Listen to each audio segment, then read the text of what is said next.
can say whatever you want to say about me as a Black woman, but I am taking care of my health and I'm responsible for it. That's it. That's right. That's right. It makes me think of when the first time a doctor recommended that I get a hysterectomy, I was about 33 years old. I have a history of fibroids, and they are big and bad fibroids. I still have them to this day, but they're all up and down there. And I know that like is common for Black women.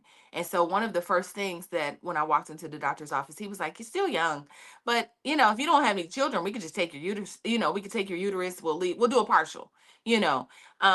Do you feel like, Dr. Angeline, that when other doctors, not Black doctors, non-Black doctors, are dealing with Black women, it is just like a means to an end? They're not going through the gambit and saying, "Well, here are your options." Are they just going directly to that? And why do you think that is?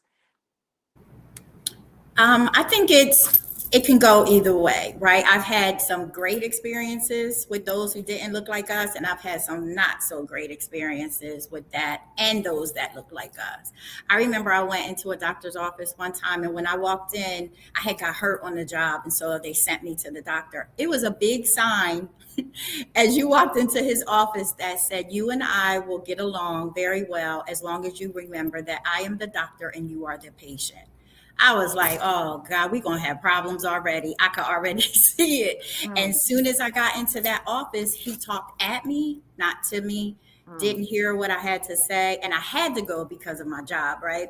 And then referred me back to his sign. And we mm, won't talk about what happened after that. But yeah, so I think sometimes they think we don't do our research. I think they think that we are just going to trust them because they are the doctor and this is what the doctor has told us. This is what the doctor says. And I agree with the other ladies, like we have to also do our own research. But I also believe, and this has worked for me, that I don't go by myself. If it's something really big, I take a mm, friend or a family member because I'm always thinking, what if they say something that I missed?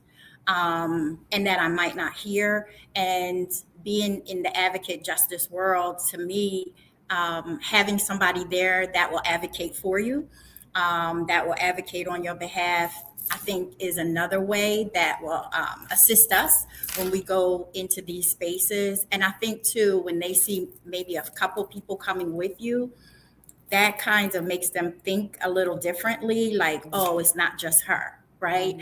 mm, She's bringing someone with her who uh, will listen as well. And so I mm. found that that has worked for me because sometimes I don't have to say anything. Who I bring with me will speak up and then they'll say something.